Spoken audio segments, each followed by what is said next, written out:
What is up, guys? This is Olympio coming at you with a Hieratic deck profile. Yes, that is right. So many of you have been asking for me to do another Hieratic deck profile, and I have decided to deliver. I always said I would, but I was just trying to find the right time, to be honest.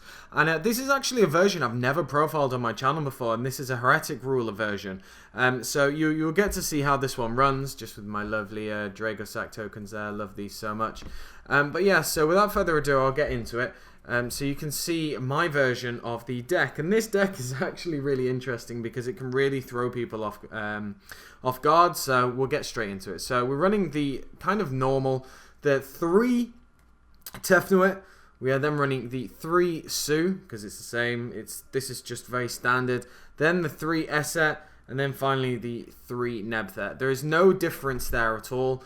All these will always be run together because it's Hieratics, basically. You know, that's the deck that you want to run, and they're the cards that you need to run them. Going on to vanillas, we have the 1 Labradoid Dragon to make some lovely tuner plays. The 1 Wattail Dragon, because it's your other level 6 and also for the OTKs. And then finally the 1 Galaxy Serpent. This is here because of kind of level 8 plays with the synchros, and also because it just works nicely with the dragons. It's really nice and really easy to get out. So yeah, so that is why we have that. Then we have the 1 Red Eyes Darkness Metal Dragon. You can't run Hieratics without this bad boy. The days I wish that he was at 3, but it would be a little bit too stupid to have him at 3. Then we have 3 Card D. This is here to give the deck speed. You don't really need to get crippled when you resolve this effect because, you know, you've got the rulers and you've got everything else. It's just nice to have these here for, as I said, deck thinning. And it works out really well because you see this early on and you can just gain advantage and keep up consistency and everything like that. So it works well with Pot of Duality, which I always run. And then we have the 4 rulers. Now, some people only run the 3. They might not run Tidal or anything like that, but I really like 4 of them in this version. They work really well. They just absolutely push the game so hard. We got the Redux here to get rid of the different dead cards I might have in my hand to kind of revive anything, and the rest are just all the beaters as well. So Redux is here just, you know, it is a good card to kind of block what your opponent's doing. 3k defense is really big.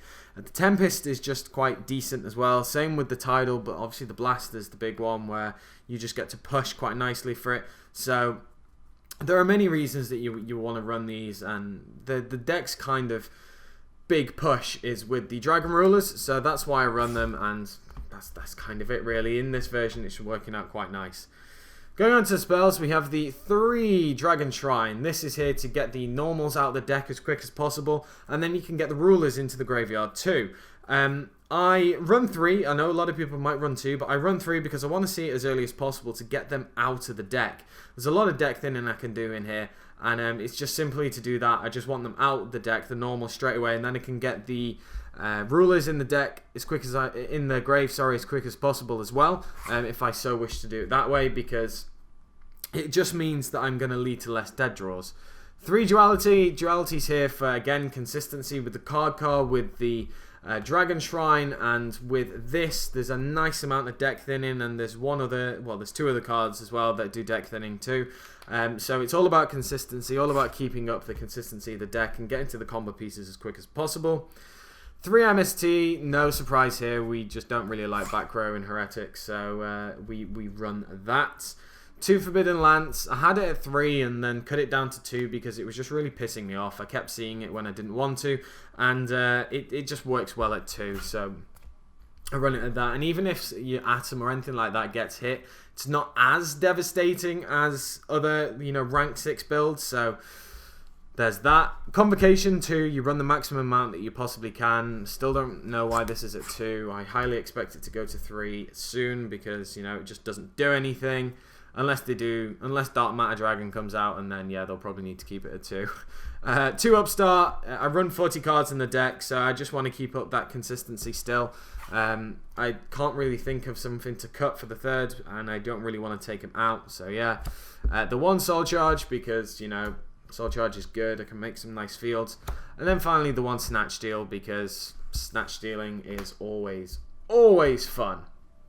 So going on to the extra deck, we have the one Dragosack. Funny thing is, this is the first time I've owned a Dragosack in my entire Yu-Gi-Oh career. It's really weird, isn't it? Yeah, I never pulled one. I never had the need to get one, if I'm honest, because I didn't have any decks that ran it and didn't really want to pay out the stupid amount of money that it was. So, yeah. The one Big Eye's just here, obviously, because of the rank 7s, and it's a great card in general. We have two Gaia Dragon. These are here because obviously we run rank 6s, and in general it's just a good card. You can go into it with the rulers if you're in a bit of a desperate mood, or if you've got some defender that can't die but you just want to do piercing. Two Atom, kind of the heart and soul of the extra deck. You don't really need 3 anymore because it just gets too cloggy and you hardly ever go into the third one, to be honest. So 2 is completely fine. One Polymer M7. Card's just great. Absolutely amazing.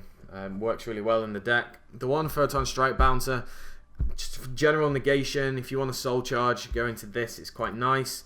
The one Utopia Beyond, the card that brings you OTKs up the arse because it's just so good. Like, the card is simply amazing. Reducing all your opponent's monsters to 0. Oh, just yes, please. And then for the Xyz, the final one is Pallades because we have a soul charge and we have the level 5s. It's not hard to make. Then going on to the synchros, we have the one Star Eater, and Star Eater looks pretty boss in this in Ghost. So we have the one Star Eater just for kind of lockdown plays that we want to make with our dragons. The one Stardust Dragon because it's really easy to make him. And yeah, it's just nice to have. The one Scrap Dragon. Scrap Dragon's good just for popping in general. It's nice to just clear the field with this card and then kind of push for game, because you can pop your rulers and then bring them back if needs be, if you haven't used them this turn. The one Black Rose, I still think this is one of the best looking ghosts to date because it just looks amazing. And then finally the one Michael, because banishing stuff that we don't want is nice, and it's easy to make as well because you do have the Galaxy Serpent and the level 5 Hieratics. So that is it, guys. I do realise it's a shorter deck profile than I might have done, but we've all seen how this deck works, and this is just my take on it, really. I really enjoy it, really love the deck. It works really well, and just Hieratics in general are just fun to play. I will do a rank 6 build in the near future, so don't worry if you guys only prefer the rank 6 builds. I will be doing that, and I'll also do a rank 8 build with Shin Maju Gazette, or Great Legendary Maju Gazette it is now called. So yeah, but that's more of a Dark Matter Dragon build because, you know, that's how that deck works. So until Dark Matter Dragon comes out, I might hold off on the rank 8 build, but we'll see how it goes. We'll just see what I feel like doing. So that is it, guys. I hope you did enjoy the deck profile. Hieratics are finally back on the channel, and they are back strong. So let me know down in the comment section below what you think of the deck. Like, comment, subscribe, and I should catch you guys later.